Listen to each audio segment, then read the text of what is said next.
mais lento do que a luz.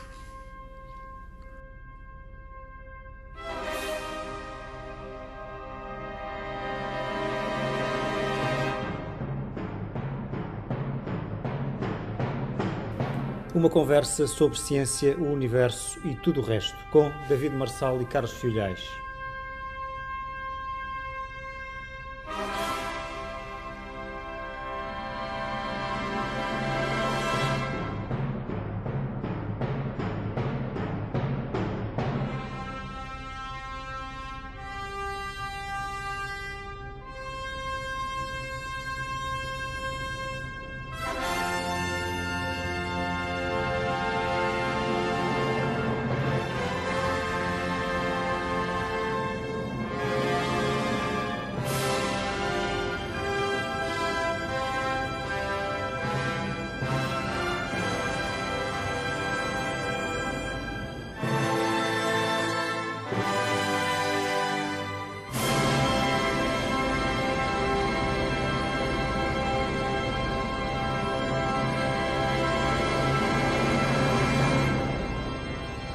Bem-vindos a mais uma edição de Mais Lento do que a Luz, o podcast de David Marçal e Carlos Filhais. É bem conhecido o papel que nós os dois temos tido a denunciar a pseudociência. Nós fizemos-lo em livros conjuntos e fazemos-lo hoje neste nosso podcast. O nosso episódio de hoje é acerca de uma decisão recente do Tribunal Judicial da Comarca de Lisboa, que absolveu o químico e professor universitário aposentado de Química da Universidade Nova de Lisboa, Pedro Abreu, de uma acusação de difamação apresentada pela médica da verdade, entre aspas, Margarida Oliveira, que é uma das fundadoras do movimento auto-intitulado Médicos pela Verdade.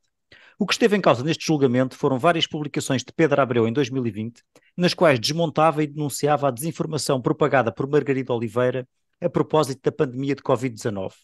De recordar, Margarida Oliveira é a médica que divulgou uma receita caseira e absurda para falsificar resultados dos testes de PCR, com o intuito de que estes dessem sempre resultados negativos.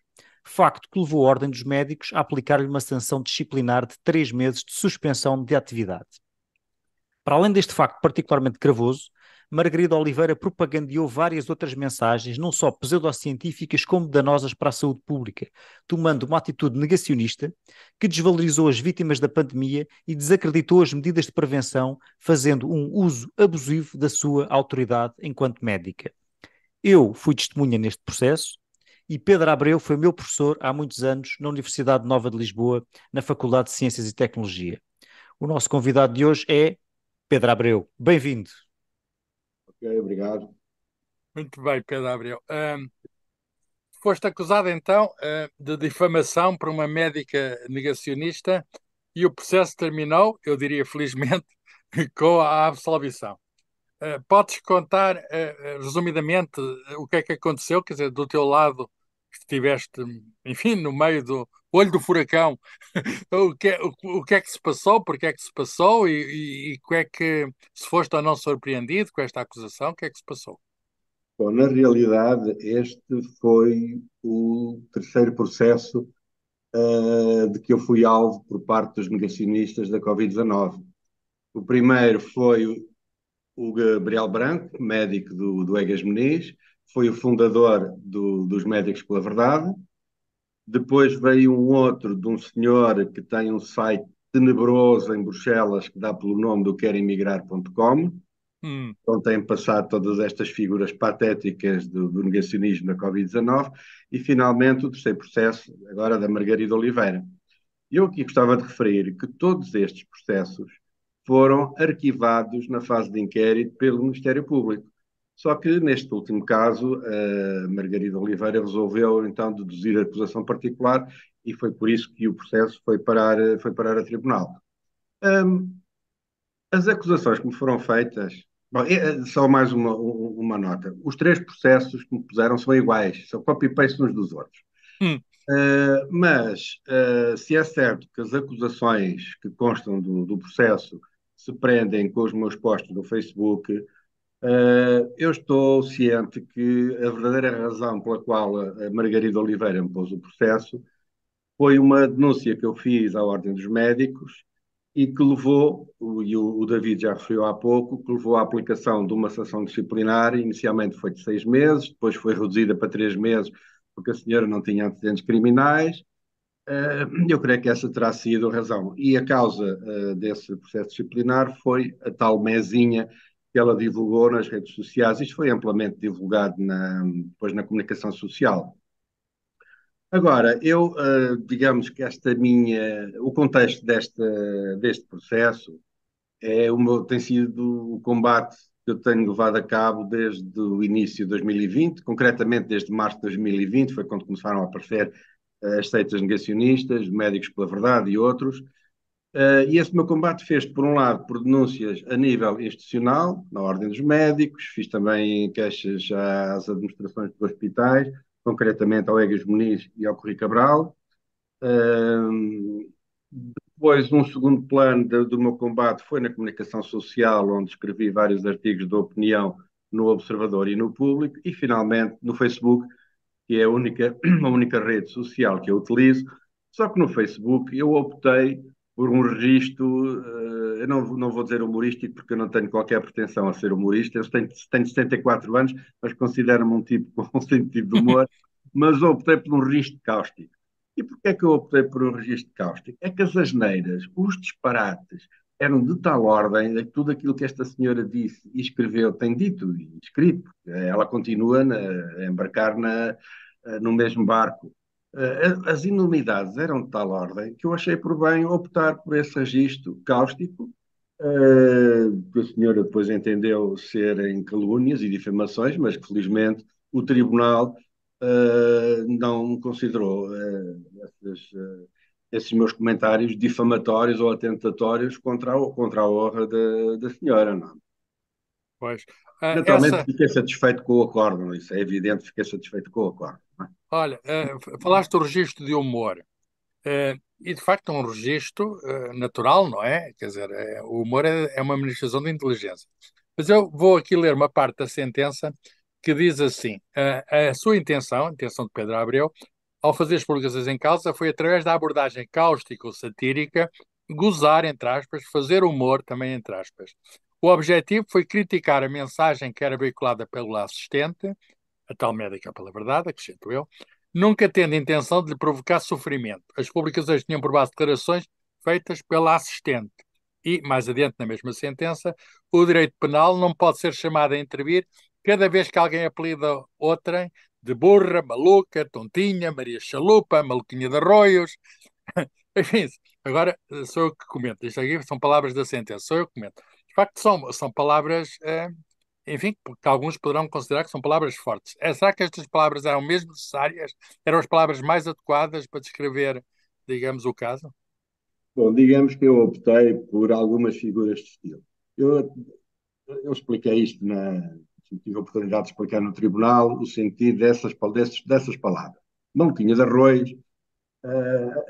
A Maluquinha de Arroz, como devem saber, foi uma personagem de uma peça de teatro do humor português, creio que dos anos 20, foi Sim, interpretada sim. pela Minita Casemiro. E pronto, era a história de uma senhora, uma jovem, assim, um bocado aloada, que vivia na freguesia de Arroz. Portanto, eu peguei nessa figura e que não tem qualquer sentido pejorativo ou difamatório. Há outro caso da Maria Chalupa. O termo chalupa, se o Tribunal entendeu, é um termo que, desde o início da pandemia, a comunicação social, os comentadores usam para caracterizar estes lunáticos. Portanto, o chalupa foi escrito e dito no sentido de serem personagens que, com os disparates que dizem, com as coisas tão surreais que dizem, parecem vindas de outro planeta. Portanto, não estou a dizer que são uns tarados, parecem, mas pronto, são pessoas algo bizarras pelas enormidades que têm dito e que têm escrito. Houve um post que eu escrevi, que foi a Gala das Malucas, esse que estava aqui de referir, porque esse post está na origem dos 3 processos que me puseram, de que eu falei. Conta E lá. também tive a oportunidade de explicar ao tribunal que A Guerra das Malucas é o título de uma peça de teatro de um autor francês, que foi um grande êxito na Broadway, e que depois foi adaptada em 2 filmes, que é La Cage aux Folles É um filme Eu já francês. ouvi falar desse filme, sim, é um Pois é, filme é um bem filme conhecido. divertidíssimo. E aquela das Malucas era o nome de um clube noturno por onde passavam várias personagens um bocado surreais. E eu, pronto, optei por essa figura, porque, de facto, esses médicos. Isto foi na altura dos médicos pela verdade. Os médicos pela verdade, muitos deles não eram médicos, havia lá psicólogos e farmacêuticos, eram personagens tão surreais que eu entendi que era uma imagem feliz de Era uma dizer referência cultural, além do mais, uma não é? referência cultural. Portanto, eu considero que essas figuras de estilo não eram difamatórias, eram gozar, porque realmente. Mesmo burro, quer dizer, é uma coisa que às vezes diz, burro. Eu às Pois, vezes o burro, pois, já o me burro, aconteceu chamar burro alguém, a mim. fiquei agora a saber que chamar burro é perigoso. Chamar burro alguém é perigoso. Mas, de facto, o burro é no sentido de pessoas que manifestam e fazem alarde da sua ignorância nas redes sociais. Porque, para, quando eu li no site dos Médicos pela Verdade, e também tive a oportunidade de dizer isto no tribunal, que o óleo de coco cura a Covid, que as vacinas têm chips que, para o Bill Gates ficar a conhecer, dominar o mundo, etc, etc. Isto é o que é isto? Isto é ignorância, mas é sobre burrice. São Estas burrice. pessoas não sabem, não querem saber e têm raiva a quem sabe. E de facto, há coisas que é pura burrice. A Portanto, ignorância é muito ignorância atrevida. ultrapassa a ignorância e são burras e gostam e fazem alarde da sua burrice. Nós lemos coisas tão disparatadas e continuamos a ouvir coisas tão disparatadas que eu acho que o burrice aqui, eu até disse à doutora juíza, o burro é um animal fofinho. Uma burra aqui Defender a honra do burro, não é?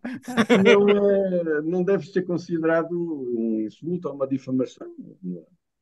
Olha, mas a Ordem dos Médicos sancionou a médica e, portanto, eh, com base nas intervenções que fizeste, nas críticas que fizeste. Como é que vês a atuação da Ordem dos Médicos? Será que essa atuação teve influência na decisão judicial? Olha, eu vou dar um exemplo do primeiro processo que eu tive, que foi um processo do Gabriel Branco, que eu já acabei de referir há pouco.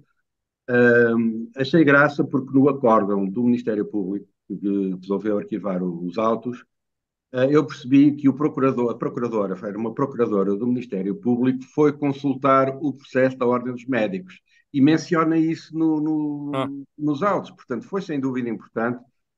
Neste caso aqui, não sei, não tenho provas, mas no caso do arquivamento do processo do Gabriel Branco, não tenho dúvidas que a decisão da Ordem dos Médicos foi importante, porque o Procurador do Ministério Público foi ler o processo e chegou à conclusão, de facto, que o senhor, ele foi sancionado pela sanção mais simples, que foi uma advertência, um raspanete, digamos assim. sim, sim. A sanção não teve a gravidade desta da Maria Quer dizer, Oliveira. eles continuam a exercer essas pessoas, não é?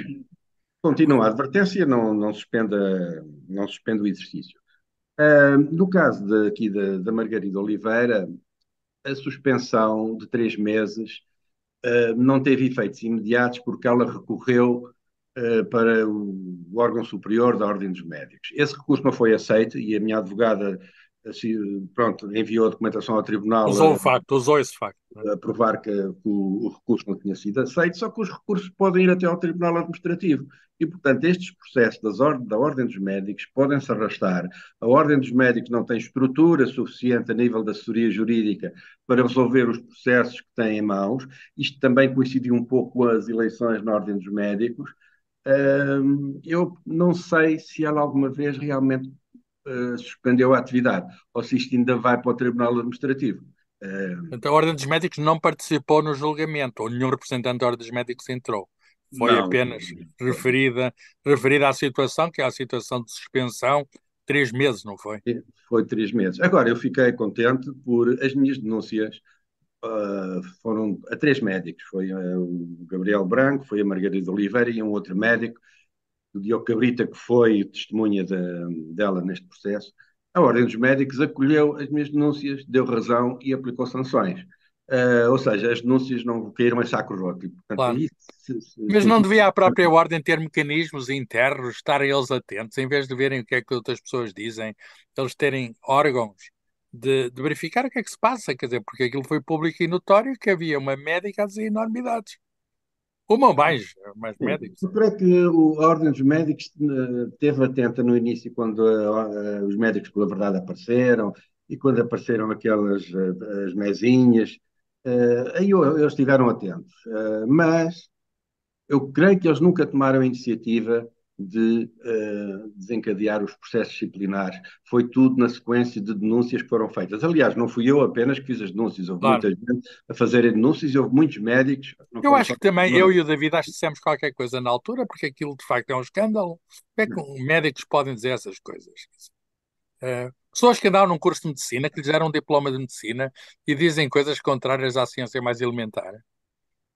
Pois, assim, a licenciatura por si só não serve, não chega. Pô, às vezes até nem o doutoramento chega, não é? O doutoramento, Exatamente. eu costumo dizer que não é uma vacina contra, sei lá, contra a insanidade mental, pode aparecer em qualquer altura.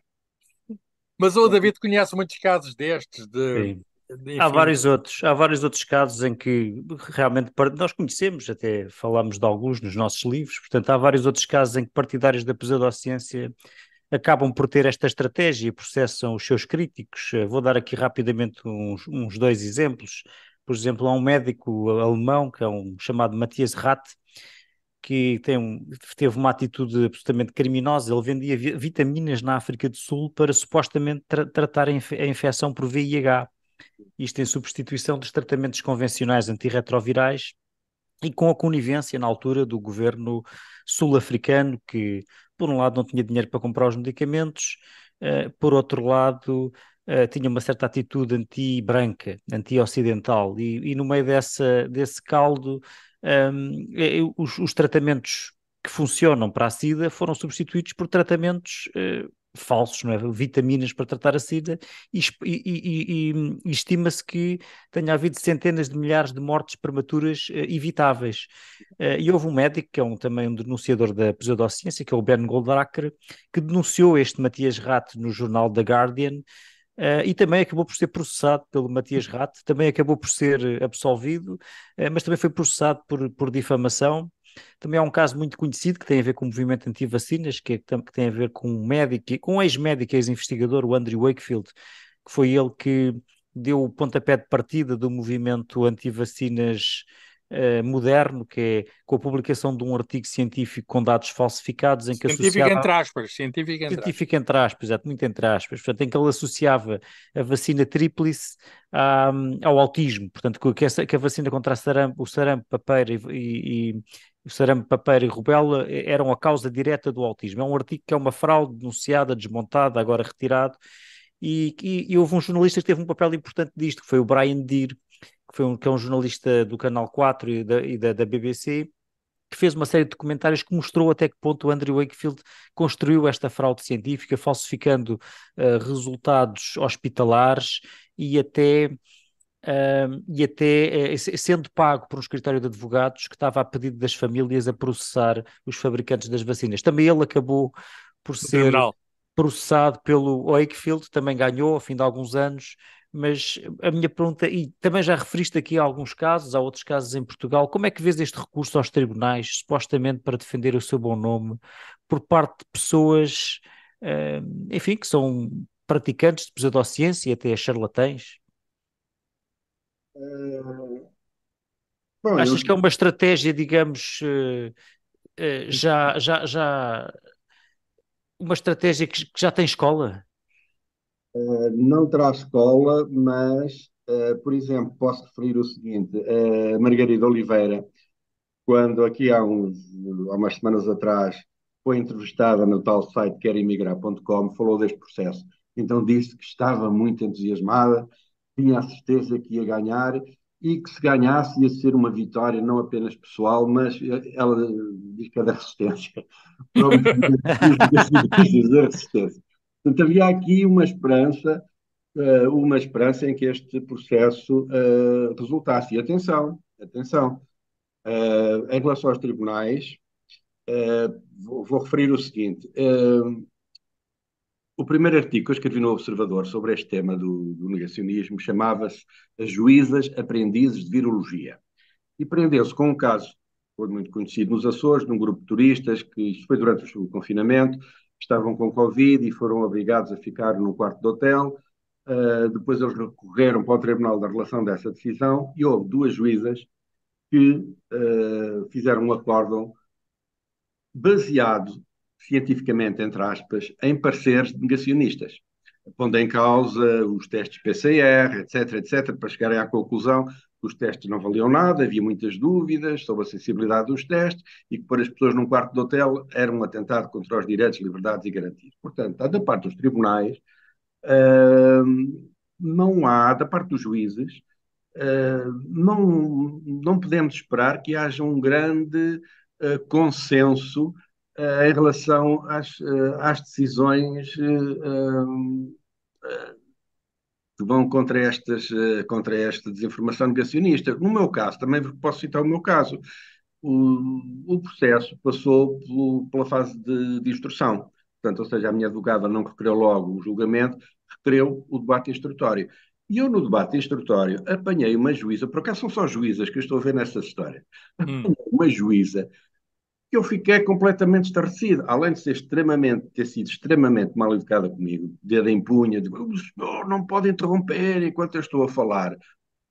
Deu razão à médica, considerou que aquilo eram tudo insultos e disse que o que eu estava a fazer eram juízos de valor, a impor em causa a opinião de uma médica. Portanto, e há uma outra juíza, que eu agora não me recordo o nome, que é do Tribunal da Relação, não sei se é Felisbela ou Floribela, que é uma negacionista assumida, tem um site dos grupos negacionistas. Portanto, isto na justiça, nos tribunais, temos de ter algumas cautelas, porque arriscamos a apanhar com magistrados um pouco do outro lado, não é? Os negacionistas também há na magistratura. Há um Com alguma caso, não, simpatia, com alguma simpatia pelas teses negacionistas, não é? há um caso que eu e o David conhecemos porque estivemos envolvidos como testemunhas e que acabou de forma diferente. O acupuntor Pedro Choi acusou de difamação o médico João Júlio Cerqueira por causa de publicações que ele fez nas redes sociais denunciando afirmações falsas do Pedro Choi. Por exemplo, que era possível fazer anestesia recorrendo apenas à acupuntura e outras coisas do género. Usou uma linguagem cáustica, humor também, mas nesse caso foi considerado culpado. Conhece este caso? O que é que parece, porque é que, na tua opinião, houve decisões tão diferentes num caso e noutro? Mas eu conheço, eu li o acórdão, o João enviou-me, sequer enviou-me o acórdão. Eu até lhe pedir, cheguei-lhe a pedir para ser testemunha neste processo, mas uma vez que ele tinha sido condenado, achámos melhor que ele ficasse de fora, porque o advogado dela ia seguramente pegar nisso. Mas, quer dizer, o caso da medicina tradicional chinesa, em Já Portugal, escreveste sobre isso, não é? Já pois, escreveste sobre exato, isso. já escrevi. Há que diferenciar a banha da cobra, que é a medicina tradicional chinesa, entre aspas, levada a cabo pelo Pedro Choi, de outra medicina, de alguma medicina tradicional chinesa, que é válida, não aquela que é existida em Portugal. Não sei por que razão é que aparecem esses magistrados com simpatia por essas teses. Eu não, pronto, não posso aqui referir que essa decisão, do caso do Dr. Cerqueira, tenha sido uma decisão eminentemente jurídica, ou seja, a magistrada teria pegado nas expressões e considerado que eram difamatórias. Talvez tenha havido também da parte dele alguma simpatia pelo Pedro Choi, pela medicina que ele exerce, não sei. É difícil de perceber o porquê destas decisões. Agora, há uma coisa que também ficou clara, e há dias estava a comentar isso com a minha advogada. Os procuradores do Ministério Público e os juízes parecem-me cataventos, quer dizer, em processos iguaizinhos, há uns que decidem de uma maneira e outros que decidem de outra. Portanto, nós estamos num terreno muito pantanoso, onde há muita subjetividade na apreciação destes casos. E Portanto, pode ser de outra maneira, o não meu é? caso acabou bem. Eu creio que, pronto, não domino as questões jurídicas, mas para haver jurisprudência ainda será necessário haver mais, não é só com um caso que se faz jurisprudência, não é? Será necessário haver mais, creio que são 3 casos, idênticos a este para se fazer jurisprudência. Mas Então o vamos caso, esperar que continuemos a ser processados. naturalmente, o próximo, alguém que seja processado, vai levar este acórdão para São, mostrar. são precisos mais casos, que é para ganhar aqui uma maioria. Eh, Olha, Pedro, nós somos os dois professores universitários aposentados, e, enfim, temos este combate que é comum pela ciência, pela cultura científica. Como é que vês o papel das universidades, neste combate à desinformação, à pseudociência? O que é que as universidades fazem ou não fazem e deviam fazer? Como é que está a nossa instituição universitária relativamente a estas coisas que vão acontecendo na sociedade? Não vejo nada a ser feito. Não sei se estou a ser injusto, não estou a ver nada a ser escrito sobre este tema, no combate à desinformação, que é uma tarefa que não é fácil. Se me perguntarem como é que deve ser feito o combate à desinformação, eu, pronto, remeto para lá para a lista, começa pela educação, não é? Mas depois é necessário haver uma proatividade das instituições científicas neste combate. Eu, de facto, não estou a ver, não consigo neste momento dar nenhum exemplo de uma universidade que tenha escrito sobre a matéria. Mas, pá, olha, dá um exemplo, já agora que também posso referir, um bom exemplo. Uma tese de mestrado foi apresentada no Instituto Politécnico do Porto e que está acessível no Google, que se chama Médicos pela Verdade, Discurso de ódio. Mentira e ódio. Médicos pela Verdade, mentira e ódio, em que a mestranda fez um trabalho exaustivo, um Já um levantamento. mestrado em Direito, é? Não, é ciências, creio que da da comunicação. comunicação, sim. Se escreverem o título, encontram o PDF no Google. Ela fez um levantamento exaustivo desta desinformação, propalada pelos médicos pela verdade e por outros, não é? Pronto, esse é um exemplo. É um exemplo. Mas é Mas um exemplo só, é um exemplo é um só. exemplo só. O que é que, em teoria, te ocorre que poderia ser feito para. Porque há o lado dos cientistas, da medicina, mas há também o lado do direito. Quer dizer, as próprias escolas de direito que fazem a formação dos juristas, como é que a gente lhes proporciona uma visão científica, explicar o que é a ciência minimamente? Eu já tive alguns encontros com juristas e o diálogo. Enfim, não sendo fácil, falamos linguagens diferentes, mas é possível, quer dizer, eu tento fazer esse diálogo, explicar o que é a ciência, qual é o método da ciência, com certeza não responde a todas as questões, mas há questões, por exemplo, se o teste PCR funciona ou não funciona, que é do domínio da ciência, e a ciência dá resposta a esse tipo de interrogações. Claro que o direito tem o seu lugar, e temos de, sei lá, de arranjar uma maneira de arrumarmos na sociedade as duas coisas, a ciência e o direito, quer dizer, eu não estou a ver como é que o direito pode funcionar em casos factuais em que entra a ciência, ignorando a ciência. Pois, pronto, creio que a Faculdade de Direito é completamente, o ensino, tanto a nível de graduação, pós-graduação, é completamente omisso em relação a essa matéria, que é relativamente recente.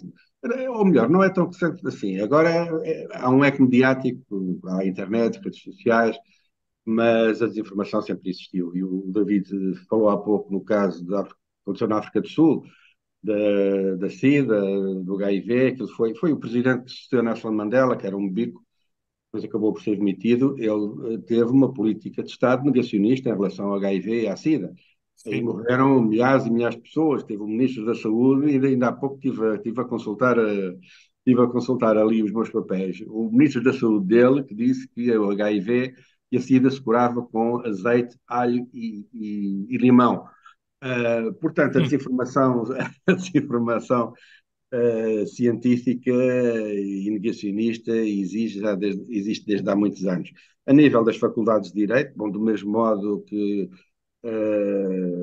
existem cursos de pós-graduação em matérias de propriedade intelectual. Eu trabalho na área de litígios de patentes de medicamentos, portanto, sei, até de colegas meus químicos que já frequentaram esses cursos de pós-graduação sobre propriedade intelectual, porque também há muita aldrabice nessa área. Creio que as faculdades de Direito poderiam começar a debruçar-se sobre este tema da desinformação científica. Eu vi um livro um dia, que já não é recente, que não está traduzido em português, mas é de um professor de Direito americano, suponho que de Berkeley, não tenho a certeza. David Feigman é o nome dele, e o título era em inglês Legal Alchemy, Alquimia Legal. Ele diz precisamente que muitas sentenças, está a falar de tribunais americanos, muitas sentenças, aquilo não tem nada a ver com química nem com outra ciência parecida. Aquilo é alquimia, astrologia, tudo aquilo que a gente sabe que já existiu e continua a existir, mas que não tem nenhum fundamento científico. E eles chamam-lhe então, apresentam um certo número de casos e chamam-lhe de alquimia legal.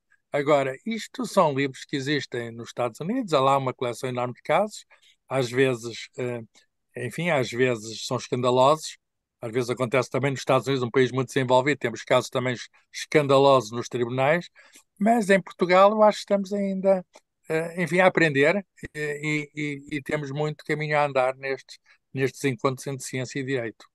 Quer dizer, E, encontros entre portanto, ciência. consequências graves da desinformação. Olha, é um caso que o David, penso bem que já tem falado nisso, da homeopatia. Há muita gente a seguir a homeopatia.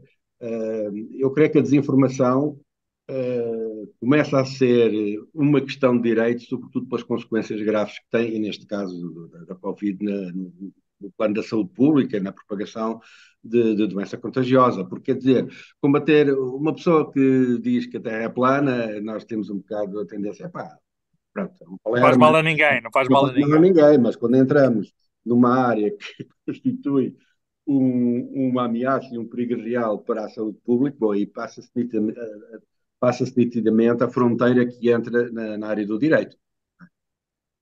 Pois. Por exemplo, Portanto, o exemplo também, também relacionado com a Covid, durante o estado de emergência, quando saiu a lei do estado de emergência, o único crime que o legislador incorporou na lei do estado de emergência era o crime de desobediência. Quando diz o nosso Código Penal, tem lá o crime de propagação de doença contagiosa. Ou seja, um claro, indivíduo que estava, um negacionista, que estava contaminado com o SARS-CoV-2, tinha Covid-19, desrespeitava as regras, ia para a fila de um supermercado sabendo que o seu comportamento ia provocar doença contagiosa, naturalmente que esse indivíduo estava a incorrer num crime. Então, depois há a explicação jurídica porque é que o legislador não incorporou esse crime na lei, para não voltar agora aqui a falar nisso. Mas pronto, há de facto uma fronteira que, quando é ultrapassada, não é liberdade de expressão, não é direito de opinião, é crime. Não é? Mas houve da parte, creio que o nosso Estado de Direito sempre foi um bocado laxista em relação a estes comportamentos. Por exemplo, como é que se justifica a autorização de manifestações de rua que desrespeitavam as mais elementares regras que estavam implementadas as regras sanitárias que estavam implementadas durante o confinamento. claro. A lei do estado de emergência não proibia as manifestações. Aliás, houve aquelas polémicas da festa do Avante, da manifestação do 1º de maio, mas as pessoas eram obrigadas a se manifestar, cumprindo as regras, não é? E houve até um dos postos que foi considerado muito difamatório e muito ofensivo, tinha o título uh, o crime de propagação de doença contagiosa não pode ficar impune. E eles disseram-me que eu estava a acusar a senhora de ter cometido um crime. Não, eu estava-me a referir a essas manifestações. Uh, Contribuem para a propagação de doença contagiosa. Mas ainda em relação ao combate à desinformação, já agora também dizer o seguinte: quando começou a campanha de vacinação e a campanha de vacinação atingiu os jovens, os adolescentes, eu escrevi um artigo no Público que se chamava A DGS precisa de aprender a comunicar. Porque Hum, achei que não estava a haver uma proatividade da DGS em relação à campanha de desinformação intensíssima que estava a existir contra a vacinação dos jovens e mais tarde nas crianças. Eu até citei um exemplo quando foi tornado obrigatório o cinto de segurança em Portugal, e havia aquele slogan, o miúdo comigo, o miúdo vai sempre atrás. Eu disse, pá, peguem nesse exemplo e façam campanha, publicidade, não é? ponham panfletos nas caixas do correio, façam qualquer coisa, mas não houve uma proatividade